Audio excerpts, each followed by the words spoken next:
মানে আওয়ামী লীগ নিষিদ্ধ করা হয় নাই, আওয়ামী লীগের কার্যক্রম নিষিদ্ধ করা হয়েছে, দুইটার মধ্যে তফাৎ কি আসলে? মানে তারা মানে কি করতে পারবে আর কি করতে পারবে না, মানে একজন আওয়ামী লীগ কি করতে পারবে এখন?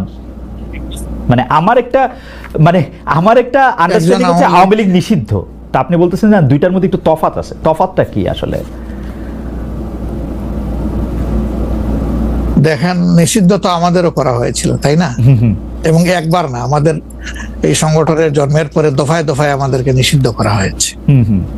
নিষিদ্ধ যখন কোনো সংগঠনকে করা হয়, তখন এই সংগঠনের ব্যক্তিরাও বিভিন্ন ধরনের সমস্যায় পড়ে যান, এর সাথে রিলেটেড ব্যক্তিরা। এমনকি তাদের স্বাভাবিক জীবনযাত্রাটাও তাদের পক্ষে চালায় নেওয়া সম্ভব হয়।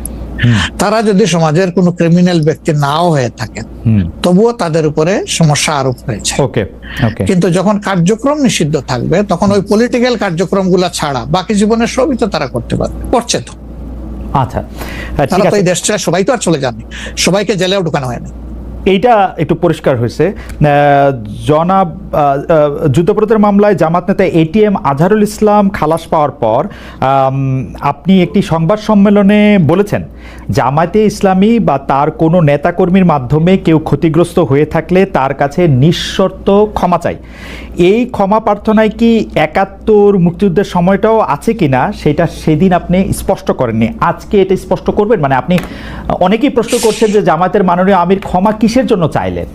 মানে ৪৭-এর পর থেকে শুরু করে আজকে পর্যন্ত, শুধু ৭১ না, ৪৭-এর পর থেকে শুরু করে আজকে পর্যন্ত আমাদের দ্বারা যত মানুষ যত জায়গায় কষ্ট পেয়েছে, কেউ যদি ক্ষতিগ্রস্ত হয়ে থাকে, সেই মানুষগুলো তাদের সকলের কাছে আমি বিনা শর্তে ক্ষমা চেয়েছি। কেন ক্ষমা চেয়েছি? আমরা মানুষ, ইন্ডিভিজুয়াল মানুষ যেমন ভুল করতে পারে, মানুষের সমষ্টি একটা দলেরও বিভিন্ন ভুল সিদ্ধান্ত থাকতে পারে। কোনটা ভুল কোনটা সঠিক ইতিহাস এটা নির্ধারণ করবে। আজকে যেটাকে ভুল বলা হচ্ছে, কালকে এটাই হয়তো সবচেয়ে বড় সঠিক হিসাবে প্রমাণিত হবে। আর ইতিহাসের পালাবদলে রাজনীতিতে সবাই জিতে না, কেউ জিতে কেউ হারে। আমরা আদর্শবাদী একটা দল, আমরা বিশ্বাস করি আমরা মানুষ, ভুলের ঊর্ধ্বে নই। আমাদের দ্বারা, আমাদের সহকর্মীদের দ্বারা মানুষ বিভিন্ন ক্ষেত্রে কষ্ট পেতে পারে, ক্ষতিগ্রস্ত হতে পারে। আমি সব কিছুর জন্য কোনো শর্ত আরোপ না করেই মাপ চেয়েছি। ওকে, মানে ৪৭ এবং মাপ চাওয়ার মধ্যে কোনো পরাজয় নাই, অবশ্যই নাই। ৪৭ থেকে আজ পর্যন্ত যে কোনো কিছুর জন্য মানুষ আপনাদের কাছ থেকে যদি কোনো ধরনের আঘাত পেয়ে থাকে, তার জন্য আপনি দুঃখ প্রকাশ করেছেন বা ক্ষমা চেয়েছেন। এর ভিতরে সব ঢুকে গেছে, কোনো কিছু বাদ নাই। ওকে, এভরিথিং ইনক্লুডেড। আচ্ছা, এবং এটা আনকন্ডিশনাল, মানে অ্যাপোলজি দিয়ে আনকন্ডিশনাল পার্ডন সিক করেছে।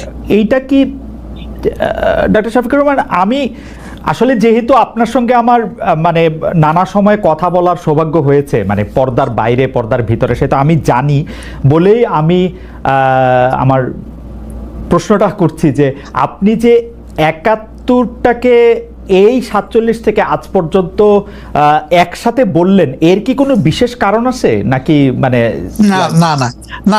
না, কোনো বিশেষ কারণ নাই। আমার মানবিক মূল্যবোধের জায়গা এবং আমার দায়িত্বের জায়গা থেকে বলেছি, অনুভূতির জায়গা থেকে, দায়িত্ব এবং অনুভূতির জায়গা, বিশেষ কোনো কারণ। আচ্ছা, আমি আবার ২-৩ দিনের ঘটনা একটু আসি। আমরা দুইটা ঘটনা আমরা দেখেছি যে আমাদের অনেককে ব্যথিত করেছে। একটা হচ্ছে লালমনিরহাটে একজন যিনি নরসুন্দর, তিনি এবং তার ছেলেকে খুব আয়োজন করে মারধর করা হচ্ছে এবং তাদেরকে টেনে নিয়ে পুলিশের কাছে নিয়ে যাওয়া হয়েছে। এবং আরেকজন যিনি ২০১৮ সালের ডিসেম্বরের রাতের ভোট বলে খ্যাত নির্বাচনের যে প্রধান নির্বাচন কমিশনার, তাকে আসলে খুবই অপমানজনকভাবে মানে থানায় নিয়ে যাওয়া হয়েছে এবং সেটা আবার ভিডিও করা হয়েছে। মানে আমি সাধারণভাবে যেটা বুঝি, আপনি আমাকে শাস্তি দিতে পারেন, আপনি আমাকে মৃত্যু দিতে পারেন, কিন্তু মানুষ হিসাবে আরেকটা মানুষকে অসম্মান করার অধিকার যে আমাদের নাই, এইটা কি মানে মানে নাকি এইটা আমাদের আছে কারণ তারা একটা খারাপ কাজ করেছিল, এরকম কি?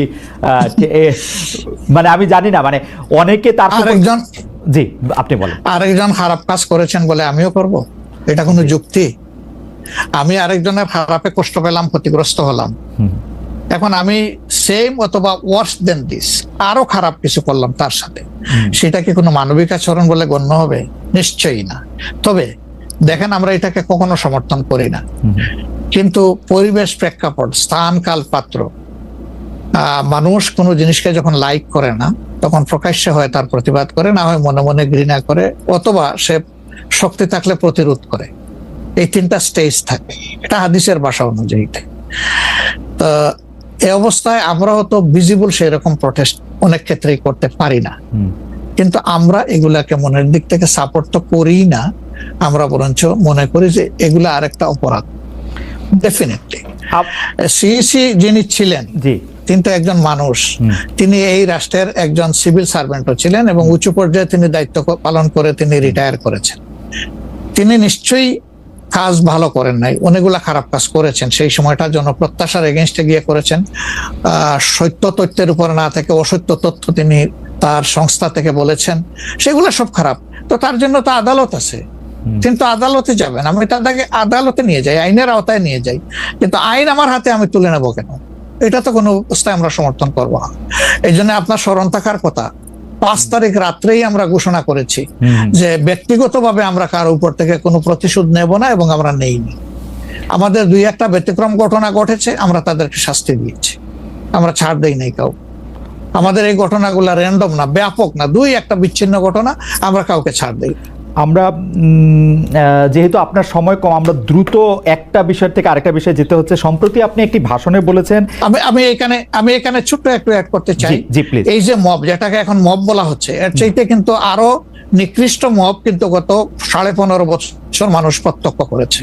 ইভেন আপনাদের সাংবাদিকদের সাথে হয়েছে, আরো অনেকের সাথে, পলিটিশিয়ানদের সাথে। তো এগুলো কোনো ডাল ভাত, কোনো ব্যাপারই ছিল না, সিভিল সোসাইটির মানুষের সাথে, শিক্ষকদের সাথে। কিন্তু ওইগুলা দিয়ে আমরা এটাকে জাস্টিফাই করতে চাই। হয়েছে বলেই আমরা সবাই মিলেই কিন্তু এগুলি প্রতিরোধ করেছি, প্রতিবাদ করেছি। আসলে যে যার জায়গা থেকে প্রচন্ড ভাবে প্রতিবাদ করেছে। আমার মনে আছে ডয়েচে ভেলেতে থাকতে আমি একবার শেখ হাসিনার নাম করে এতবার বলতেছিলাম যে কেন তিনি এটি করবেন, কেন তার এটি সমালোচনা করা যাবে না, এবং কেন তার এটা, মানে আমার মনে আছে যে মানে আমার সাংবাদিকতায় আমি কোনো সময় অ্যাক্টিভিজম করতে চাই না বা অ্যাক্টিভিজমের জায়গা থেকে, কিন্তু এইগুলির প্রতিবাদ আমরা সবাই মিলেই আসলে করেছিলাম, যে যার অবস্থান থেকে। এখনো আমাদেরকে করতে হবে, এখনো যদি আমরা সেই জায়গার মধ্যেই থাকি এবং কেউ কেউ আমরা এটা বলি যে তারা করেছে সেজন্য এটা ঠিক আছে, সেইটার ব্যাপারে আপনার কাছে বিচার দিতে চাইছি। প্রশ্নই ওঠে না, এটাকে সাপোর্ট করা যাবে না। আরেকজন অন্যায় করেছে তাই আমি আরেকটা অন্যায় করবো, এটা চলবে না।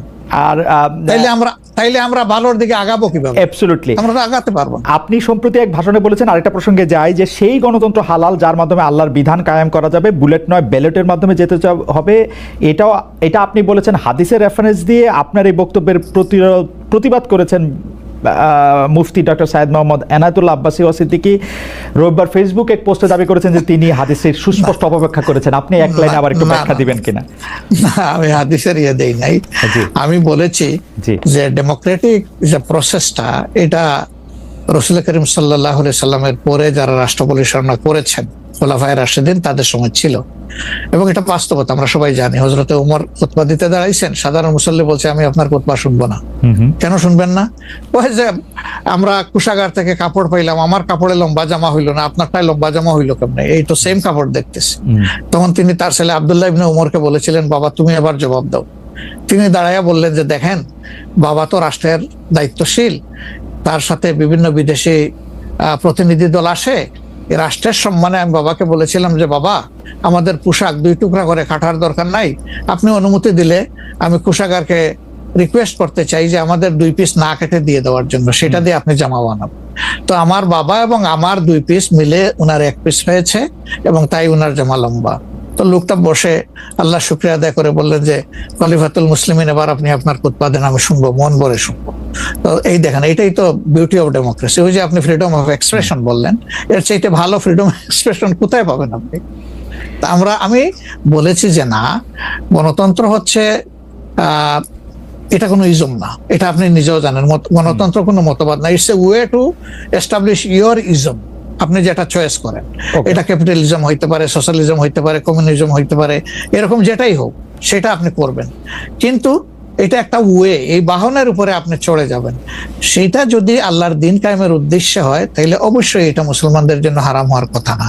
এখন আমার কথার সাথে তো ডিফার করতেই পারেন, উনি একজন লার্নেড মানুষ, আমি তাকে রেসপেক্ট করি এবং কারো ডিফারেন্সটাকেও আমি রেসপেক্ট করি, কারণ এটা না হলে তো আপনার ফ্রিডম অফ এক্সপ্রেশন থাকবে না এবং মাল্টিকালচারাল সোসাইটিও বিল্ড আপ করা সম্ভব হবে না। আচ্ছা, অ্যাবসলিউটলি ফাইন। আচ্ছা, আপনি শুক্রবার একটা দলীয় কর্মসূচিতে বলছেন যে দিন কায়েমের চেষ্টা বা প্রচেষ্টা ঐচ্ছিক নয়, মুমিনের উপর ফরজ। আরবার আপনাদের দীর্ঘদিনের একটা স্লোগান হচ্ছে এরকম, আল্লাহর আইন চাই। এখন একটি নতুন প্রচারণা, মানে অনেক দলকেই ক্ষমতায় দেখা যায়, মানে জামাত ইসলাম একটা নতুন প্রচারণা এরকম যে অনেক দলকেই ক্ষমতায় দেখা হয়েছে, জামাতকে একটিবার সুযোগ দেওয়া হোক, আপনারা যদি নির্বাচনে জিতে ক্ষমতায় যেতে পারেন তাহলে কি বর্তমান ব্যবস্থা পাল্টে কোরআন সুন্নাহ ভিত্তিক শাসন বা শরিয়া আইন, শরিয়া ব্যবস্থা চালু করবেন? আসলে দেখেন, কোরআন সুন্নাহ ভিত্তিক মানে অনুশাসন যেটা, এটার ব্যাপারে সমাজের পারসেপশনের ভিন্নতা আছে। আমাদের বাংলাদেশের যে সংবিধান আছে, এই সংবিধানের অনেকগুলা আর্টিকেল, অনেকগুলা ধারা উপধারা কোরআনের সেন্সের সাথে পুরোপুরি মিলে যায়, এটার সাথে কোনো ডিফারেন্স নাই। আবার কিছু কিছু ধারা আছে সেখানে কনফ্লিক্ট, কন্ট্রাডিকশন আছে। ওরকম পরিবেশ পরিস্থিতি যখন আসবে, জনগণের প্রত্যাশার আলোকে এটা মানে সবার সাথে ইন্টারেক্টিভ হয়, সবাইকে সাথে নিয়েই ইনশাআল্লাহ ভালো জিনিসগুলোকে আমরা ইনপুট দেব আল্লাহ চাই। তবে এটাও মনে রাখার বিষয় যে কোরআনী শাসন হঠাৎ করে আল্লাহ তাআলা এস্টাবলিশের হুকুম দেন নাই, it was a gradual process. For example মাদক কিন্তু দুনিয়ার কেউ কিন্তু এটাকে অ্যাপ্রুভাল দেয় না, বাট এটার প্র্যাকটিস সব জায়গায় আছে, এটা বাস্তবতা। তো সেই মদ যখন হারাম ঘোষণা করা হয়, নিষিদ্ধ করা হয়, তখন কিন্তু 3 পর্যায়ে গিয়ে চূড়ান্তভাবে এটা নিষিদ্ধ করা হয়েছিল। তো এটা গ্রাজুয়াল একটা প্রসেস। আপনি একটা ক্রাইম থেকে, দীর্ঘদিনের প্র্যাকটিস থেকে মানুষকে সরাবেন, আল্লাহ তাআলার সেই বিধানকে অনুসরণ করেই আমরা আগাবো ইনশাআল্লাহ। 5 আগস্টের পর থেকে বিএনপির পক্ষ থেকে যেহেতু জাতীয় নির্বাচনের দাবি জানানো হয়েছিল, এটা নিয়ে অনেক তাদেরকে রঙ্গব্যঙ্গ করা হয়েছে। জামায়াতে ইসলামী মাঝামাঝি থেকে ফেব্রুয়ারি ইলেকশনের কথাও বলেছে, রোজার পরের ইলেকশনের কথা বলেছে, রোজার আগেও ইলেকশনের কথা বলেছে, কিন্তু আমরা দেখতে পাচ্ছি জামায়াতে ইসলামী 300 আসনে প্রার্থী ঘোষণা করে ফেলেছে। আপনারা যদি পরে কোনো রাজনৈতিক জোট করেন বা পরে যদি কোনো ধরনের রাজনৈতিক সমঝোতার মাধ্যমে জাতীয় সরকারের একটা আবহ তৈরি হয়, তাহলে কি হবে? আপনারা এখনই জোট ঘোষণা করে ফেলেছেন, সেটা কেমন হলো? আলহামদুলিল্লাহ, এটা আমাদের সাথে যাদের ইন্টারেকশন আছে তারা সবাই জানেন। আমরা বলেছি যে এটা আমাদের অফিসিয়াল ঘোষণা না, এটা হলো প্রাথমিক সিলেকশন, এবং সমস্ত আমাদের নমিনি যারা হবেন তাদেরকে সেম মেসেজ দেওয়া হয়েছে যে জাতীয় বৃহত্তর স্বার্থে যে কোনো সময় যে কোনো পরিবর্তন যে কোনো আসনে আসতে পারে। আমাদের সংগঠন এটার জন্য পূর্ণ প্রস্তুত। প্রয়োজনে আমার থেকেই পরীক্ষা শুরু হবে, কোনো অসুবিধা নেই। আপনার কাছে ছোট একটি পরীক্ষা, সেটি আপনার পরীক্ষা না, আপনার কাছে একটি ছোট পরীক্ষা। আপনি কুষ্টিয়া 3 সদর আসনে জামাত ইসলামের এমপি প্রার্থী হিসেবে ঘোষণা করা হয়েছে জনপ্রিয় ইসলামী বক্তা জনাব আমির হামজাকে, কিন্তু এদিকে আবার জামাতি ইসলামীর শুরা সদস্য জনাব ফরাদ হোসেন রয়েছেন, তার নামও জোরে সোরে শোনা যাচ্ছে। অনেকে বলছেন যে তৃণমূল জামায়াত আসলে পছন্দ করে নাই হঠাৎ করে এরকম একজনকে মনোনয়ন দেওয়া। এই বিষয়টাকে আসলে আপনি কিভাবে দেখেন? শুধু জনপ্রিয়তার জন্য না, নট দ্যাট। আমরা যখন কোনো জায়গায় নমিনি সিলেকশন করি তখন 2টা জিনিস আমরা বিবেচনায় নেই। একটা হলো যে এই নমিনির ব্যাপারে স্থানীয় সংগঠনের যারা নেতাকর্মী আছেন তাদের দৃষ্টিভঙ্গি কি, 2 নম্বর হচ্ছে জনগণের দৃষ্টিভঙ্গি কি। এই 2টা বিষয়কে আমরা বিবেচনায় নিয়েই প্রার্থী সিলেকশন করি। এবং এটা যেগুলা শুনতেছেন, অনেক সময় আমাদেরকে অতি ভালোবাসেন যারা, ওই যে আপনি একবার আমাকে জিজ্ঞেস করলেন যে আপনাদের ব্যাপারে এত বিরোধিতা করে কেন, তাই আমি বলছিলাম যে তারা অত ভালোবাসে তো অনেক বেশি, এই জন্য আমাদেরকে নিয়ে কসলাইতেও। জনাব আমির হামজার বিরুদ্ধে যে দুটি বক্তব্য বেশি সামনে আসছে, তিনি একবার বলেছিলেন যে তার 14 গোষ্ঠী সবাই আওয়ামী লীগ করেন। 2 নম্বর হচ্ছে যে এই জুন মাসেও জনাব আমির হামজা নিজ এলাকায় মোটরসাইকেল শোডাউন করেছেন, যেই শোডাউনের রাজনীতি অ্যাপারেন্টলি আপনারা উৎসাহ দেন না, কিন্তু তাকে এটি করতে দেখা যাচ্ছে। হ্যাঁ, আমরা তার দৃষ্টি আকর্ষণ করেছি। ওকে, আমরা এই ব্যাপারে দৃষ্টি আকর্ষণ করেছি যে পাবলিক ইনকনভিনিয়েন্স হয় এমন কোনো কাজ আমরা করব না, যত দূর সম্ভব এটা আমরা অ্যাভয়েড করে চলবো। আচ্ছা, আমরা আরেকটা প্রসঙ্গে আসি যে লন্ডনে ডক্টর মোহাম্মদ ইউনূস এবং জনাব তারেক রহমানের বৈঠকের পর যৌথ বিবৃতির প্রসঙ্গে জামায়াতে ইসলামী একটা শক্ত অবস্থান নিয়েছে। তারা বলেছে যে বৈঠককে তারা স্বাগত জানিয়েছেন, কিন্তু যৌথ বিবৃতিটা তারা পছন্দ করেন নাই। এই কারণে জাতীয় ঐক্যমত্য কমিশনে তাদের অংশগ্রহণও তারা একদিনের জন্য বয়কট করেছেন, মানে আপনারা বয়কট করেছেন। পরে আবার ডক্টর মোহাম্মদ ইউনূস আপনাকে ফোন করেন এবং সেই টেলিফোনের পরে আপনি ডক্টর মোহাম্মদ ইউনূস টেলিফোনে কি বলেছিলেন আপনাকে, সেটা কি আমাদের একটু বলা যাবে? না, উনি আসলে সেখানকার পরিবেশটাই তুলে ধরেছেন সামগ্রিকভাবে যে কেন উনি এটা করতে গেলেন। আমাদের কনসার্নের জায়গা ছিল যে তিনি নির্বাচনের একটা টাইম লাইন, ডেট না, একটা টাইম লাইন ঘোষণা করেছিলেন যে এইটা